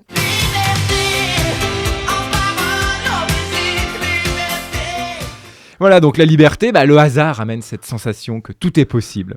Alors pourquoi je parle de ça? Parce qu'en fait, en psychologie, dans les théories de la personnalité, on parle de traits de personnalité. Dans le langage courant, on entend souvent parler de ça, qu'il y a des traits de personnalité. Donc, notamment les plus connus dans certaines théories, ça va être l'extraversion, l'amabilité, l'application, la stabilité émotionnelle, l'ouverture et l'expérience. Et l'idée, c'est qu'en fait, notre personnalité, c'est comme si on avait un curseur sur chaque trait et qu'on a plus ou moins de tels traits de personnalité. Ça fait comme une mosaïque un petit peu, avec à chaque fois 2 extrémités du continuum, par exemple extraversion, introversion, et on va être plus ou moins proche d'un des 2 extrêmes, et il y a plusieurs dimensions comme ça de la personnalité. Moi, je suis assez convaincu qu'il y a 2 dimensions qui ne sont pas théorisées, c'est très personnel comme proposition, mais il y a vraiment des dimensions plus ou moins opposées qui coexistent à peu près chez nous, et notamment quand on est joueur de jeux de société, c'est intéressant d'avoir ça en tête. Je pense qu'il y a 2 grands styles de besoins. Il peut y avoir des besoins de maîtrise et à l'autre opposé, il y a le besoin un peu de liberté. Ouais. Et du coup, selon le type de joueur qu'on est, selon peut-être les moments de notre vie aussi, on va être plutôt tenté d'être vers un besoin de maîtrise ou de liberté. Et pour voir un petit peu votre profil, vers quoi vous tendez, on va faire une petite expérience, Julien. Ouais, j'aime bien les expériences. Bon, alors c'est pas vraiment une expérience expérimentale, mais on va poser une petite question. On va soumettre un peu votre esprit à l'imagination. Vous allez imaginer que vous partez en vacances. Ça, c'est cool, hein? Et en fait, vous avez 2 options. Je vais vous proposer 2 options de style de vacances et vous allez réfléchir à ce que vous préférez. Option 1. Vous partez en vacances et vous réservez à l'avance les meilleures locations possibles dans un endroit où vous serez renseigné à l'avance sur ce qu'il y a à faire et sur lequel vous avez des garanties que c'est une des meilleures offres qui correspond à votre envie sur le marché. Par contre, vous ne pouvez pas annuler, vous devez payer d'avance et si ça ne vous plaît pas au final, vous ne pourrez pas changer. Ça, c'est l'option 1. L'option 2, c'est vous préparez des vacances, vous partez en vacances et ce que vous avez, c'est un véhicule, de l'équipement qui vous permet d'être autonome quelques jours, ce qui vous donne la possibilité d'aller où vous voulez, comme vous voulez, jusqu'au dernier moment du départ. Quitte à faire face, par contre, à des imprévus parfois contraignants. Ouais, c'est comme ça qu'on se retrouve en vacances dans la Creuse, hein, quand même. Je connais des gens, ils sont partis, ils disent on sait pas où on va, ils ont dit on va à la mer, ils sont arrêtés dans la Creuse pour y faire une nuit, puis ils ont dit c'est vachement joli, on va rester là. Voilà, donc Je sais pas, parmi ces deux options, toi Julien par exemple, tu serais plutôt de quelle, c'est la quelle 1. tendance? C'est la 1. Plutôt la 1, Ouais, plutôt le besoin de maîtrise. Alors j'aime bien optimiser, tu vas chercher le truc avec un prix pas trop élevé, bien situé, combien de kilomètres on est, qu'est-ce qu'il y a à faire, enfin, tout un tas de paramètres qui fait que c'est compliqué des fois de trouver des trucs. Et qui fait que t'aimes bien Ark Nova aussi. Voilà. Ce serait intéressant que vous nous disiez là par mail ou en commentaire, vous, qu'est-ce que vous préférez? On peut redonner le mail peut-être. Ouais. Donc c'est podcast.ludologue avec un s@gmail.com. Vous aurez une consultation gratuite pour le Dr Aurel. Ça, je promets pas. Mais du coup, moi, si je dois me situer, je dirais que j'aurais envie de prendre l'option 2, mais que mon naturel me rattrape et que souvent, je bascule sur l'option 1. Après, c'est ça, c'est des enfants ou pas d'enfants, si t'es seul ou pas seul, ça peut influer aussi. Et donc, dans les jeux, on retrouve un peu cette opposition-là entre des moments et des styles de joueurs où on va préférer des jeux avec une composante de hasard assez limitée et où on va avoir beaucoup de maîtrise, finalement, comme dans le TOC ou dans Hit, et puis des jeux où, à l'inverse, il va y avoir un peu plus d'adrénaline liée au hasard, comme dans les petits chevaux, dans Formule D, où là il y a des lancers de dés qui viennent un petit peu mettre du hasard. Donc pour ceux qui préfèrent les petits chevaux et Formule D, pourquoi finalement ça peut être attrayant ce type de jeu avec hasard? C'est que la motivation à ce type de jeu, elle est créée par le suspense. En fait, il y a le hasard de lancer des dés qui crée un espèce de tension, de suspense, qui nous laisse un peu tout le temps dans l'incertitude, qui au final va nous récompenser, mais on ne sait pas quand. Des fois, on va peut-être faire le bon lancer, on va être super content, puis des fois, on va attendre très longtemps le bon lancer pour sortir, etc. Et après, il y a un biais que tu avais déjà décrit, en fait, où tu te souviens que des trucs incroyables, quoi. Oui. Et pas des lancers pourris, quoi. Mais alors là, du coup, la théorie qui s'y rattache un petit peu, c'est plutôt une théorie qu'on appelle la théorie du renforcement intermittent. C'est-à-dire que les récompenses intermittentes, c'est-à-dire des fois oui, des fois non, mais on ne sait pas quand elles vont arriver, jouent un rôle majeur dans l'attrait de l'être humain pour les jeux de hasard. Et en fait, il y a des modèles théoriques faits autour de cette mécanique qu'on appelle le renforcement intermittent. On est plus attiré par des récompenses quand elles peuvent arriver un peu n'importe quand. Beaucoup de jeux de casino, c'est un peu comme ça. On peut gagner à tout moment, mais peut-être jamais. Et puis des fois, on va avoir une petite récompense qui nous motive à on va continuer, etc. Et ça efface les pertes. C'est-à-dire que ça nous permet d'avoir envie de jouer, même si au final, on a passé 90% de la partie des petits chevaux à s'ennuyer, ou la partie de Formule D à s'ennuyer et tout, on est toujours dans l'espérance qu'il y a tellement un moment où on va faire le bon jet de dés, T'as le réussi à bon faire truc. un pour rentrer dans la case pour aller au ciel. C'est ça, et du coup, t'es super content. Donc ça crée de l'excitation, et puis ça peut même créer des addictions, ce phénomène-là. Il y a des addicts aux petits chevaux, si non, vous en connaissez. Non, mais par contre, Oui, des casino, systèmes de renforcement intermittent comme ça qui rendent addict, ça existe. De plus, dans ces jeux, ce qui peut plaire aussi, c'est que quand il y a du hasard, ça nivelle les chances de gagner. C'est-à-dire que voilà, moi quand je joue à Ark Nova avec Julien, je sais que voilà, c'est pas du 50-50. Alors quand tu joues avec tes enfants, du coup, tu peux jouer plus facilement des jeux de hasard parce qu'ils peuvent gagner. Voilà, et effectivement, tu parlais qu'on aime bien les petits chevaux quand on est enfant. C'est vrai que les jeux de hasard, c'est ce qui permet aussi quand on est enfant d'avoir une chance de gagner contre l'adulte à règle équitable, à règle équivalente. Il faut accepter cette certaine horizontalité, c'est-à-dire qu'en fait, vous pouvez faire 10 000 parties de petits chevaux, vous ne serez pas beaucoup meilleur que vos enfants. Sauf si vous mettez sur la case 2 ou 3, si vous avez bien suivi. Voilà, Julien, on voit qu'il a fort besoin de maîtrise, il va aller chercher finalement comment on peut maîtriser un peu ce chaos des petits chevaux. Mais sinon, ça va un peu niveler les choses et du coup créer un peu un sentiment de liberté, parce que tout est toujours possible, on peut se refaire, on n'a jamais perdu complètement, on n'a jamais non plus gagné, donc ça ouvre plein de possibilités. Par contre, ce qui fait que tu dis que effectivement les petits chevaux... voilà quoi, c'est quand même un peu pénible, à la longue, fastidieux. C'est l'épuisement un peu par la répétition. Alors pourquoi on n'aime pas finalement les jeux comme ça qui traînent en longueur, qui se répètent, et pourquoi les enfants, eux, ne sont pas lassés? C'est parce que le côté répétitif, c'est quelque chose qu'on va tous rechercher un petit peu. On est tous accrochés à des routines, des habitudes, c'est assez reposant. C'est rassurant. Voilà, on recherche ça dès le plus jeune âge, et on voit qu'on a des habitudes de vie, des habitudes musicales. Ça permet de réduire un peu la taille du monde à quelque chose de plus gérable. Et puis quand on est enfant, c'est ce qui permet beaucoup d'apprendre. Les enfants ont tous des phases dans lesquelles ils vont avoir besoin de répéter, regarder 10 000 fois le même film. Et donc, eux ne sont pas du tout gênés par le côté répétitif des petits chevaux où il faut lancer 15 fois le dé pour essayer de sortir. Il y a un côté un peu monotone pour un adulte qui ne va pas du tout l'être pour un enfant. Plus de répétition, c'est aussi moins de stress parce que là, du coup, on est en pilotage automatique. C'est quelque chose qui va nous soulager, mais qui peut devenir lassant à la longue. Ce qu'il faut comprendre, c'est que la répétition, dans le jeu, elle n'est pas drôle pour un adulte parce qu'on peut la rechercher à certains moments de notre vie, plus pour des tâches qui vont être liées à la survie. Savoir un peu à l'avance, être sûr de toujours trouver à manger au même endroit, toujours aller dormir au même endroit, ça c'est quand même plutôt rassurant, plutôt cool pour à peu près tous les adultes. Par contre, quand on joue, on cherche autre chose en fait. On cherche à sortir un peu d'une routine du quotidien. Le plaisir, il vient plutôt de la satisfaction à relever un défi, à mobiliser sa créativité, à faire des choix stimulants. Pour un enfant, le niveau de défi est suffisamment motivant dans les petits chevaux parce que déjà rien que compter les dés, les cases, anticiper où va arriver le cheval, finalement c'est déjà assez motivant en soi. Et puis il y a cette motivation de battre les adultes autour de la table. C'est-à-dire que si on fait une partie de petits chevaux avec des gens, on leur dit à chaque fois que vous faites un 6, vous gagnez 10 €. Chaque fois que vous mangez quelqu'un, vous lui piquez 5 €. Et puis quand vous rentrez votre cheval au ciel, vous avez 100 €. Là, je suis sûr que tout de suite, on supporte mieux les 15 lancers de dés, quoi. Et donc les enfants, eux, ils ont cette motivation un peu naturellement. Mais du coup, un adulte, lui, il va avoir besoin, même s'il aime le hasard, un minima d'un formule D, quoi. Ou un jeu de course où il y a un peu de hasard, mais quand même des choix plus intéressants à faire. Et donc, c'est un peu la même idée souvent pour tous les jeux enfants qui ne sont pas toujours adaptés et intéressants pour les adultes. Le TOC et le HIT, là, effectivement, ça convient bien aux joueurs qui aiment cette maîtrise, le côté calculatoire, ce qui peut complètement noyer certains joueurs aussi. Il y a des joueurs qui jouent, c'est pas pour se prendre la tête, eux, ils veulent la liberté de jouer et ils veulent pas en plus calculer, penser, se prendre la tête cognitivement quand ils jouent à un jeu. Donc ce jeu, il va quand même donner du plaisir à certains profils de joueurs, où là, on va prendre plaisir justement par le fait qu'il n'y a pas de hasard et que du coup, on est vraiment maître de tout ce qui se passe. Si on gagne, c'est grâce à nous. Si on perd, c'est à cause de nous. Le fait de remplacer les dés dans le TOC ou dans HIT par des cartes, ça rend plus prévisible les choix. On sait les cartes passées, on peut calculer celles qui restent à venir, on peut choisir de jouer certaines cartes à certains moments pour augmenter la probabilité d'en avoir d'autres à d'autres moments. Donc il y a toujours une petite part d'aléa pour savoir dans quel ordre on va obtenir les cartes, mais on contrôle beaucoup mieux. Il y a une théorie qui parle un petit peu de ça, qui est la théorie du contrôle perçu. Ça, c'était une théorie développée dans les années 70, qui suggère que, effectivement, les individus ont une forte tendance à rechercher un contrôle sur leur environnement, leurs actions et leurs résultats. Ça, on l'a un petit peu chez tout le monde, mais de manière plus ou moins prononcée. Ce contrôle-là, souvent, c'est quelque chose qui va jouer un rôle central dans la régulation émotionnelle, la gestion du stress. Et dans les formes les plus sévères, c'est quand on recherche trop la maîtrise, on devient un petit peu obsessionnel. Et puis, on peut avoir des comportements compulsifs qui nous donnent l'impression de maîtrise sur des choses qui ne sont pas maîtrisables. On dit, si je ferme 6 fois la porte, il ne m'arrivera rien. Voilà, c'est une manière de récupérer la maîtrise. Ça permet quand même de réduire un peu l'anxiété. Et à l'inverse, si on n'a pas beaucoup de contrôle, ça peut nous dévaloriser. Du coup, on peut avoir un sentiment d'impuissance et du coup, ça peut nous faire perdre la motivation à jouer parce qu'on se dit finalement, quoi que je fasse, à la fin, il suffirait de lancer un dé. On en sent des fois ça, des gens qui finissent une partie qui disent bon, à la fin, ça s'est joué sur un jet de dé ou finalement tout ça pour pas avoir la maîtrise à la fin.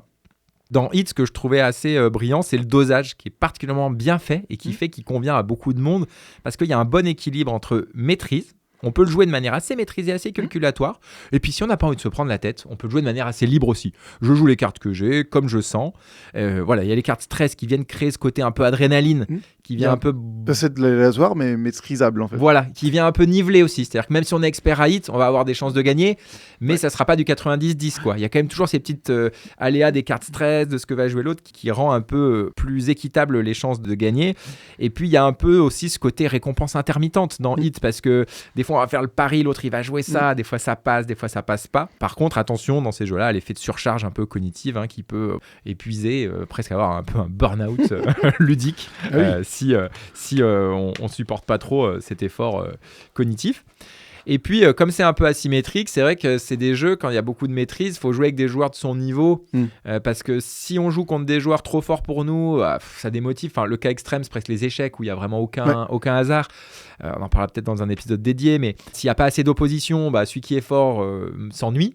Parce que du coup, le défi n'est pas assez motivant, on en a parlé. Et puis celui qui est en dessous, je veux dire, il n'a aucune chance de gagner et du coup, n'a pas très envie de jouer. En définitive, il y a une dualité, je pense, chez un peu tout le monde, d'un besoin de maîtrise, besoin de liberté, qu'on retrouve dans les jeux. Ça peut dépendre des moments aussi. Si on vient de sortir d'une journée de boulot, on n'a peut-être pas envie du même jeu que si on est en vacances. Pour qu'un jeu soit plaisant, je pense qu'il faut qu'il ait un bon équilibre à un moment donné entre les règles du jeu, qui, elles, doivent vraiment être garantes du sentiment de maîtrise. Si les règles sont aléatoires, ça vient casser ce sentiment de maîtrise. On va se dire, finalement, les règles sont bancales, je comprends pas trop ce que je fais, c'est pas logique. Et puis, la mécanique elle-même doit proposer un sentiment de liberté. C'est-à-dire que si c'est trop contrôlé, que les stratégies il n'y en a qu'une seule de viable, on va pas aimer non plus. Donc il faut qu'à la fois il y ait des règles qui donnent du contrôle, on sait où on va, on sait ce qu'on peut faire, ce qu'on peut pas faire, mais il faut que la mécanique donne au moins une impression de liberté. Liberté qui peut être proposée sous des formes très différentes. Des fois, les libertés, elles peuvent être narratives, stratégiques, le nombre d'actions qu'on peut faire, et qui va donner ce côté un peu incertain vers les récompenses. On ne sait pas si on va gagner, si on ne va pas gagner. On fera peut-être un épisode aussi sur certains jeux narratifs des Ameritrash où en fait, c'est des jeux qui illustrent assez bien ce phénomène-là. On a l'impression d'être libre. En fait, derrière, il y a des algorithmes assez mathématiques. Quoi qu'on fasse, on arrive toujours à peu près à la fin. On se dit le jeu est vachement bien équilibré et ça se joue toujours à 1 jet de dés, tout ça. Et moi, j'avais été presque déçu quand j'avais découvert les algorithmes qu'il y avait derrière. Je me suis dit, bon, en fait, mes choix, ils n'ont pas trop d'incidence. À la fin, ça va toujours jouer à 2 jets de dés contre le boss. Bon, la vie est truquée, quoi, là. C'est ce que tu nous dis. Bah, certains jeux m'ont donné cette impression d'être dupé. Bon, on va passer à l'épisode sur la Madeleine. Ouais, la rubrique Madeleine. La rubrique Madeleine.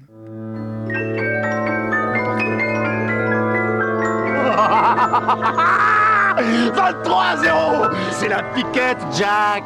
Tu sais pas jouer, Jack. T'es mauvais. Ne l'écoute pas. Ne l'écoute surtout pas. Tu n'es pas une Madeleine. La Madeleine. Donc ça, c'est une petite rubrique qu'on vient donner des souvenirs. Des souvenirs en lien partage. avec une partie d'un jeu de société ou un jeu de société. Des souvenirs qui nous ont marqués. Si vous avez envie de participer, ouais. Vous pouvez donc soit nous envoyer un mail à podcastludologue@gmail.com, vous nous racontez un souvenir en lien avec un jeu de société, un truc soit marrant, émouvant, enfin quelque chose d'intéressant. Oui, en fait, on avait envie d'ouvrir cette rubrique. On s'est dit pourquoi pas finalement inclure vos témoignages dans cette rubrique. Donc, comme dit Julien, soit vous pouvez nous l'envoyer par écrit, soit si vous sentez que vous avez envie de vous enregistrer, vous pouvez aussi vous enregistrer, puis on essaiera de faire un montage pour inclure votre témoignage dans cette rubrique. Pas plus d'une demi-heure, quoi. Oui, oui, le format, on va dire, doit tenir à peu près en 5 minutes, quoi. Vous racontez un souvenir. 2 minutes, quoi. Allez, on coupera sinon. Moi, ce que ça m'a évoqué, les petits chevaux, c'est vraiment les petites boîtes de jeux, c'était des formats mini-jeux. Donc, il y avait un plateau et un couvercle, et il y avait des pions avec des petits picots qu'on mettait dans des trous pour faire avancer. Quand on partait en vacances, vraiment, il y avait 3 jeux. Il y avait les petits chevaux, les échecs, les dames.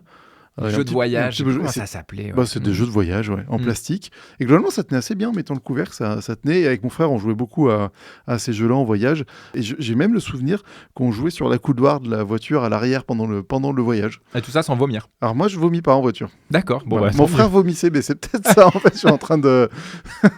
Et voilà. Et voilà pourquoi il vomissait. Et donc, toi, c'est... Moi, le souvenir que je voulais partager dans cette rubrique, c'est justement avec le jeu Formule D, dont on a plusieurs fois fait référence à ce jeu-là. C'est un jeu de 97, édité au départ chez Descartes, des auteurs Éric Randall et Laurent Lavore. Et il a été réédité ensuite par Asmodée en 2003 sous le nom de Formula D. Mais c'était quasiment le même jeu, je crois, ou exactement même. Oui, les plateaux du vieux jeu sont compatibles avec le nouveau. Voilà, donc c'est exactement la même chose. Ce jeu, moi j'avais un ami qui s'appelle Aurélien, qui n'est pas moi, un autre. Aurélien. Ah, c'est ton ami imaginaire, tu vois. Non, un vrai ami, qui, alors lui, était pas spécialement joueur. Ce que je trouvais drôle, c'était son seul jeu. C'est-à-dire sa ludothèque, c'était un jeu, Formule D. Et il avait plusieurs plateaux ou il avait qu'un plateau ? Et il avait qu'un plateau. Enfin, le plateau de base, Formule 2. Et chaque fois qu'on était invité chez lui, il y avait une forme de rituel qui était on fait une partie de Formule D, quoi. Et Formule D, en fait, je me suis pas mal amusé en me remémorant ses souvenirs parce que, je sais pas, c'était vraiment un rituel de jouer à ça alors que le jeu est pas fou. Enfin, c'est pas qu'il est pas fou, mais il est interminable. Il me faisait presque penser un peu au Monopoly où le début est sympa. On est tout excité parce qu'on joue, on sait pas ce qu'on va avoir. Là, c'est pareil, on préparait nos voitures. En plus, on peut un peu les customiser, tout ça. On passait beaucoup de temps à choisir, tu te projettes sur la course. Et puis, en fait, Formule D, ça se finit souvent par abandon, quoi. On finissait jamais les courses. Ah oui. Vous faisiez combien de tours ? 2 ou 3, mais en fait... déjà 2 tours, c'est long. Alors 3... En plus, on a 2 voitures chacun, on jouait à 5, donc ça faisait 10 voitures, on en jouait 2. Et puis, il y a une règle où, en fait, à chaque fois que 2 voitures se touchent, tu lances un dé, tu as une chance sur 20 de péter ta bagnole. Ce qui est pas mal, quoi. Voilà, sur un jeu qui peut durer 2-3 heures, tu peux être éliminé au bout de, au bout de 20 minutes, ouais. Donc en fait, souvent, ça se finissait par abandon. C'est presque un jeu à élimination, quoi, en plus. Il y avait un autre groupe qui se formait. Voilà, il y avait un autre groupe qui partait faire autre chose. Mais on continuait, à chaque fois qu'on faisait une soirée, à rejouer à ce jeu. Il y avait une forme d'obligation. C'était très lié au groupe, c'était toujours le même groupe. Et vraiment, je pense qu'il y a des jeux qui sont bien avec un groupe donné. Il y a vraiment des jeux, on avait déjà parlé, je pense. Ark Nova avec ta grand-mère, ça marche pas, quoi. Non. Le plaisir qu'on a à jouer et la valeur d'un jeu, je trouve qu'elle est difficile. Là, en ce moment, il y a eu Last d'Or récemment, tout ça. Je trouve que c'est très difficile de juger un jeu parce que il y a des jeux qui vont très bien marcher avec un groupe. C'est le côté société, de jeu de société, quoi. Exactement. Formule D, pour moi, c'est un jeu que j'ai jamais eu envie d'acheter, clairement. Et j'avais envie d'y jouer alors que je m'amusais pas quand j'y jouais. Et je pense que c'était vraiment très lié à cet effet de groupe où en fait on aimait bien ce rituel. C'était presque un running gag de groupe où on joue à Formule D puis on va encore pas finir. C'est vrai que j'ai le souvenir qu'on y a joué avec des collègues et c'est exactement ce que tu décrivais dans la rubrique d'avant. Et ben j'ai eu plein de fois le sentiment en fait que la course se jouait sur un jet de dés sur le dernier tour. C'est qu'on a fait des calculs qui sont tous à peu près optimisés. Donc, ce fait qu'on arrive tous à peu près au même niveau. Et en fait, à la fin, c'est celui qui va aller le plus loin, qui va lancer le dé. Tu te dis, tout ça pour ça. Alors que nous, c'était vraiment une pure surenchère permanente. Non, ouais, une pure, mais non, pas une pure, parce qu'on rigolait, mais c'était une surenchère permanente. C'est-à-dire qu'en fait, on était, le premier virage, il y avait déjà 2 qui étaient éliminés, quoi, tu vois. Ah oui, d'accord. Ah non, mais on partait à fond et c'était allé, tu sais, le biais d'optimisme dont on a parlé au précédent épisode. On voulait tellement se tirer la bourre dans le groupe, là, gagner, surtout pas être derrière les autres et tout, qu'en fait, on se plantait au bout de 3 virages, quoi. On allait trop vite. Non, mais oui, la stratégie, moi, c'est facile, oui. À fond. Sans compter certains joueurs qui faisaient ce qu'on appelle du rollback, c'est-à-dire mais attends, j'avais pas bien calculé, je reviens en arrière, je vais pas lancer ce dé. Donc voilà, Aurélien, si tu nous écoutes, écoute ton Formule D, je sais pas si tu l'as gardé, si tu le ressens encore. J'en ai un, sinon on pourra faire une partie de Formule D. Si tu veux. Oui, alors toi t'as le nouveau, il est un peu plus beau, l'ancien est pas très beau quand même. Ouais, je sais pas, ça fait longtemps que je l'ai pas ressorti. Il faut que tu le vendes pour racheter Hit. Ouais, je crois que c'est ce que je vais faire. Justement, en parlant de vendre des jeux, on passe à la bonne occasion du mois. Il est l'heure de se réveiller. Il en manque une. Vous êtes sûr? Tout à fait sûr. Alors, si ça vous ennuie pas, je vous en demanderai $20. Et moi, je t'offre la vie. Ça te va? Vous faites une affaire. La bonne occasion du mois, c'est un jeu qui s'appelle Le Tour du Monde en 80 jours. Alors, pour rappeler juste dans cette rubrique, on parle d'un jeu qui est trouvable d'occasion à peu près à moitié prix du neuf. Et donc là, c'est la version 2016 de ce jeu qui est édité chez Purple Brain. Alors c'est important parce qu'il y a plein de versions du Tour du Monde en 80 jours. Celle dont on va parler, c'est celle chez Purple Brain. Elle a une couverture rouge avec une montgolfière dessus. Ouais, mais il y en a une autre avec une couverture rouge. Donc une montgolfière. Donc c'est vraiment David Parlett et donc c'est édité chez Purple Brain, effectivement, 2016. C'est ça. Donc c'est une réédition d'un jeu de David Parlett qui s'appelait Le Lièvre et la Tortue ou Le Lièvre et le Hérisson, qui a été édité en 78 et qui a eu le Spiel en 79. Le premier Spiel, c'est ce jeu tout premier. Ouais, c'est pas rien, quoi. C'est pas de là, c'est pas. Voilà. On va pas le dire, mais on le pense. Donc la version de Purple Brain a remis ce jeu au goût du jour et puis l'a rethématisé avec le Tour du Monde en 80 jours. Et je trouve que ça marche bien. Ce thème.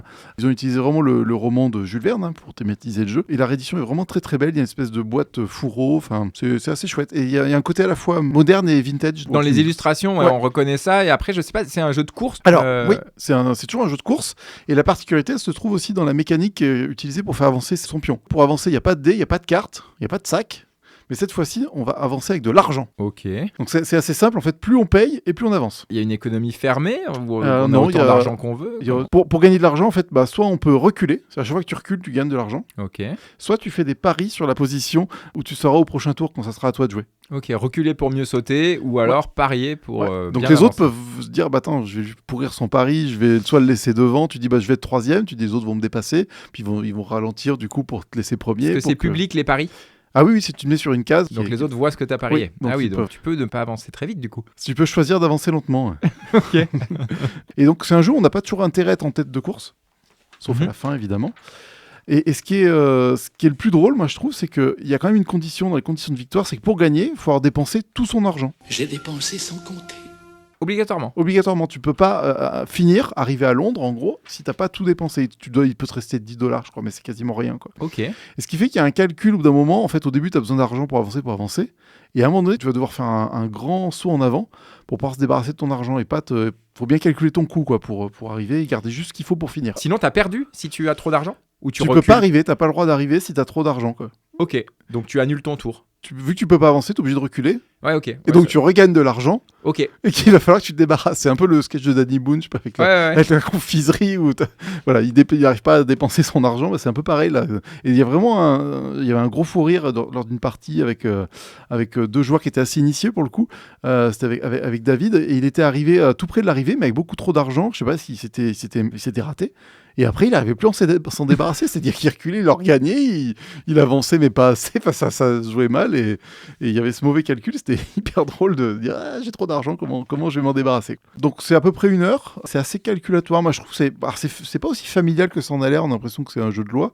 Puis en fait, il y a quand même cette idée de calculer et de vraiment de faire des grands sauts. C'est-à-dire qu'au début, tu fais 2-3 cases, puis après, tu vas calculer jusqu'à 20 cases, par exemple. Ouais, mais c'est vrai que ça me donne envie de l'essayer, tu vois, quand je t'en entends parler. Et ça se joue à 6 en plus, donc c'est assez intéressant, ça va assez vite les tours. Pour un jeu de 78, ça tient étonnamment très très bien la route. Donc c'est un jeu que j'aime beaucoup par sa mécanique, cette façon d'avancer, de dépenser, et aussi par son thème. Je vous recommande en fait le roman de Jules Verne sorti en 1872. Donc en gros c'est un gentleman qui fait le pari qui va arriver à faire le tour du monde en 80 jours en prenant des transports en commun. C'est assez palpitant, je trouve que c'était bien écrit, on s'ennuie pas. Il y a des versions gratuites qui existent sur les liseuses et je vous recommande ce roman de Jules Verne. Et sinon, dans les années 80, il y avait un dessin animé espagnol-japonais en 23 épisodes qui est assez bien fichu, qui retrace aussi le roman. Si vous voulez pas le lire, vous pouvez le montrer à vos enfants. Alors ça a un peu vieilli, c'est pas un Pixar ou un Miyazaki, mais c'est assez chouette à suivre. Et donc ça s'appelle Le Tour du Monde en 80 jours. Je suis Phileas Fogg et en 80 jours je dois faire le tour du monde. Aventurier, gentleman, joueur, un tel pari ne me fait pas du tout peur. 80 jours à courir, pas plus pour réussir le tour complet de la planète. Personne ne l'a jamais fait. J'adore ce générique. Je suis fan. C'est toi qui chantes aussi là ou... Non, non. Ah non, mais t'as Je ne chante rien pas. chanté. Mais non, Je ne qu'est-ce chante que pas, je dis monsieur. Qu'est-ce que je dis Mais alors, du coup, tu nous donnes beaucoup de bonnes occasions parce que déjà, on peut trouver gratuitement le roman sur liseuse. C'est ça. Et alors, ce jeu, donc Le Tour du Monde en 80 jours, édité par Purple Brain de David Parlett, on le trouve d'occasion. Parce que neuf, je crois qu'il n'est plus édité. Non, je ne l'ai pas trouvé. Et d'occasion, franchement, vous le trouvez entre 10 et 20 euros. Donc vraiment assez accessible. Le premier Spiel, quoi. Le descendant, la réadaptation du premier Spiel à 8 jusqu'à 20 euros. Franchement, ça vaut le coup parce que je pense que neuf, il était vendu plus cher. Et puis en plus, neuf, vous ne pouvez plus l'acheter. C'est Donc ça. d'habitude, un jeu qui ne se trouve plus neuf, son prix augmente. Oui, c'est vrai. On passe à l'atelier MacGyver. Dernière rubrique, on est presque au bout. Le fil vert sur le bouton vert. Et j'appuie sur le bouton rouge. Je pétris le tout avec les mains, là, comme dans les campagnes d'Alta, là, comme ceci. Si seulement j'avais un marteau. Évidemment, avec des moyens pareils, moi aussi, j'y arrive. Donc l'atelier MacGyver, c'est une rubrique dans laquelle on vous partage un petit peu des outils, des applis, des matériel. astuces ou du matériel en lien avec les jeux de société. Et aujourd'hui, Julien, tu voulais nous parler des petits chevaux. Les petits chevaux, c'est fou parce qu'il y en a pour tous les goûts. Il n'y a pas une seule franchise qui n'est pas son jeu de petits chevaux. Oui, alors je crois que effectivement le Ludo, il y a eu un brevet déposé, mais les petits chevaux, je crois pas. C'est ça, donc on trouve des Hello Kitty petits chevaux, Astérix, Harry Potter. J'ai même trouvé un Playboy. Donc les chevaux sont remplacés par des lapins avec un nœud papillon. Ah oui, une d'ailleurs. version Playboy de petits chevaux. Quoi. Alors d'ailleurs, ça me fait penser, effectivement, on avait dit qu'on reparlerait du du Pony Play. Ah bah oui, le Pony Et Play. oui, dans la pop culture, les petits chevaux, alors ça n'a pas influencé directement ça, mais alors, si vous voulez voir un truc incroyable en termes de customisation de petits chevaux, en fait, il y a un mélange qui s'est fait dans ma tête. J'ai pensé à l'empereur Akbar, là, qui jouait avec des personnes réelles, et il y a des personnes qui font du Pony Play, qui jouent à être des chevaux. Des poneys ou des... Et donc, je pense que le rêve ultime, ça serait de jouer aux petits chevaux avec des Pony Players. Ouais. Là, vraiment, je pense que ce serait assez chouette. Donc, vraiment, si vous voulez faire une petite idée, allez sur n'importe quel navigateur de recherche, vous tapez Pony Play. C'est not safe at work. Voilà. Ouais, dans l'historique de recherche, ça peut faire bizarre. Vraiment, allez jeter un œil. Pony Play, vous verrez, il y a pas mal de pépites. Donc, on voit des gens déguisés en cheval et qui tractent des jockeys. Oui, ils se costument en chevaux, puis du coup, ils tirent des charrues ou ils portent des gens. Il y a même des versions où ils ont des étriers pour porter quelqu'un sur leur dos. Ils sautent des obstacles. Voilà, il y a du dressage aussi. Hein. Ah oui. Ouais, il y a du dressage. C'était limite... Oui, il y avait des tendances un petit peu masochistes sur certains, mais vous pouvez le faire de manière totalement bienveillante. J'ai arrêté le masochisme, je commençais à aimer ça. Quoi. Bon, mais revenons aux petits chevaux. Aux petits chevaux taille plateau. Il y a des versions XXL qui existent, alors c'est plutôt des toiles qu'on étend là pour le coup. Ah, tu vois. Voilà, il y en a en bois, il y a des tapis, il y en a avec des graphismes assez design, des joueurs colis pastel, il y a vraiment des très moches, et puis il y en a des très jolis aussi, il y en a des ronds, des carrés, en forme d'octogone. J'en ai même vu en pierre avec des mosaïques. Toutes les cases sont des petites mosaïques. Et il y a une version par exemple en bambou où les chevaux sont remplacés par des sushis et on avance grâce à des baguettes. Il faut déplacer son sushi. pion avec une baguette. Bah t'as des baguettes comme au restaurant japonais. Ouais, c'est ça, tu déplaces ton pion avec des baguettes. Vraiment rajouter du défi. Le circuit du Japon de Hit, on va déplacer les voitures avec des baguettes. Mais voilà. Et il y a l'inévitable version en jeu à boire. C'est-à-dire que les chevaux sont remplacés par des shooters et dès qu'un joueur se fait prendre son shooter, il doit boire le contenu du jeu. Ah bah voilà. Mais là du coup pareil, c'est bien que... Mais le jeu est vendu, hein. C'est-à-dire que... Ah oui. Oui, t'as la version jeu à boire, quoi. Il y en a plein. Tout se fait, Julien, tout se fait. Je crois que les jeux enfants pour les jeux à boire, apparemment c'est pas mal. Moi je suis pas un spécialiste des jeux à boire, mais tu peux faire tous les jeux enfants sous forme de jeux à boire. Oui, parce qu'avec l'alcool, on redevient un peu enfant finalement. Ça doit être ça. Et il y a aussi une version personnalisable. C'est-à-dire qu'on peut mettre ses propres photos dans les écuries. Ouais, quel est l'intérêt? C'est ton jeu à toi, quoi. Tu vois. Si tu veux mettre une photo de Jean-Michel, tu peux, quoi. Ok. Oui, une photo de ton cheval. Tu mets ce que tu veux, en fait, c'est comme sur un calendrier où t'imprimes. Ah oui, d'accord, tu peux faire des plateaux personnalisés. Oui, le plateau, il y a toutes les photos de famille ou toi au dernier Pony Play, tout ce que tu veux, quoi. Ok, j'y penserai pour Noël. Et j'en ai même vu, j'ai pris le train récemment, et sur une tablette au milieu des Club 4, il y avait un plateau de petits chevaux qui était peint. Ouais. Je sais pas si la SNCF fournit les pions et les dés. Non. Il faut venir avec son matériel. Je pense pas. Bon, et puis il n'y a pas que les plateaux de petits chevaux, en lien avec la thématique, parce que on aurait pu vous parler aussi de trouver des bons plans pour des selles de cheval, des étriers, du matériel d'équitation. Non. Ça, on va pas le faire. Non. Mais par contre, comme on parle de chevaux depuis le début, l'accessoire indispensable de toutes vos soirées jeux, c'est... le sabot. Exactement. Le sabot, c'est l'outil idéal pour ne pas saboter vos parties. Car ça a beau tenir 100, c'est quand même plus beau avec un sabot. C'est beau. Et alors moi, plus sérieusement, je me suis demandé, le sabot, pourquoi il n'y en a pas plus? Ah bah ouais, parce que moi je trouve ça vachement pratique. En fait... Et même à la vente, c'est compliqué d'en trouver. Hein. Il y en a, alors, si vous voulez un petit peu vous en fabriquer, alors j'ai trouvé des tutos sur Internet pour en faire en origami. Voilà, donc petit truc sympa, il y a des vidéos très bien faites là-dessus, notamment sur une chaîne qui s'appelle Mémorègle, jeu de plateau. Et puis, il y a aussi des impressions 3D. Voilà, on appelle ça des patrons, quoi, d'impression 3D pour se fabriquer des sabots. Mais en fait, moi, quand je pense aux sabots, je pense au Milborn. La boîte du Milborn, c'est un sabot. Et je me suis toujours demandé pourquoi... Donc un sabot, peut-être qu'on peut le décrire, je sais pas si les gens ont ça en tête. Ouais. En fait, il y a deux compartiments de cartes. En gros, il y a là où on va piocher. Ouais, voyez pas un cheval, hein. Ça n'a rien à voir. Il y a un compartiment de cartes où il y a un trou pour récupérer les cartes. Et puis de l'autre côté, il y a une espèce un autre endroit où on va venir défausser les cartes. C'est comme une assiette, mais pour les cartes. Et rectangulaire. Voilà, de la forme des cartes. Ouais. Non, c'est vrai que l'intérêt, c'est que quand on a une grosse pile de cartes, ça évite qu'elles tombent. Et puis, des fois, on sait où piocher, quoi. Ouais, et ça guide un peu quand même. Tout à fait. Et alors, j'ai un jeu que j'ai fait il y a pas longtemps, là, où il y avait un sabot. Je me suis rendu compte que ça permettait aussi que pour certains jeux où la carte du dessous est visible, où on pioche les cartes face visible, ça évite que quand on pioche, on révèle plusieurs cartes dessous. Ça a tendance à garder la pile en place. Et donc ça limite un peu le côté voir les cartes du dessous. Dans les casinos aussi, il y a des sabots pour les jeux de blackjack, poker. Ils prennent les cartes dans des sabots. C'est aussi plus facile à prendre. J'ai fait un Terraforming Mars ce week-end. Ouais. Et je regrettais qu'il n'y avait pas de sabots. Oui, clairement. Ça aurait été hyper pratique. Surtout quand tu sleeves les cartes, c'est-à-dire tu mets des pochettes plastiques autour, ça fait des piles. Moi, elles se cassent tout le temps la figure. Je suis étonné que dans les jeux, effectivement, ça soit pas. Il y a des inserts maintenant, il y a pas mal de choses, mais on trouve vraiment des sabots. Et notamment sur les petits jeux type Skyjo, Uno, etc. La boîte du Milborn, elle était assez bien faite parce que c'est un sabot en elle-même et puis on met un couvercle par-dessus. Mais à part le Milborn, des jeux qui fournissent un sabot, si vous en connaissez, écrivez-nous parce que franchement, j'en ai pas trouvé. Pour moi, c'est un mystère. Voilà. Mystère à résoudre. Alors là, pour le coup, on fera pas d'épisode là-dessus.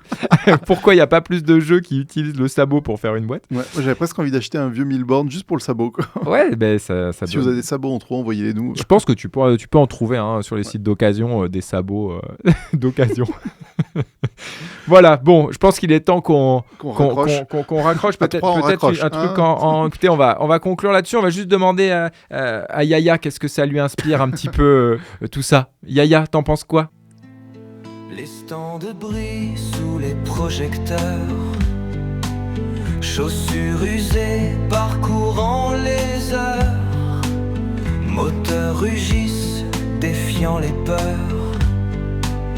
On court après nos rêves et nos valeurs. Pédale à fond, on file vers la lumière. La vie est une Chaque virage nous rapproche de l'envers. De l'envers. Cherche le bonheur. Voilà, j'espère que ce 4e épisode vous aura plu, que vous aurez passé un bon moment en nous écoutant. Merci à toutes les personnes qui nous font des retours, ça nous fait très plaisir. Et puis, on a hâte de vous retrouver prochainement pour l'épisode 5 et puis aussi peut-être d'autres surprises. Des hors-séries, on verra. On verra. Merci, à bientôt. À bientôt.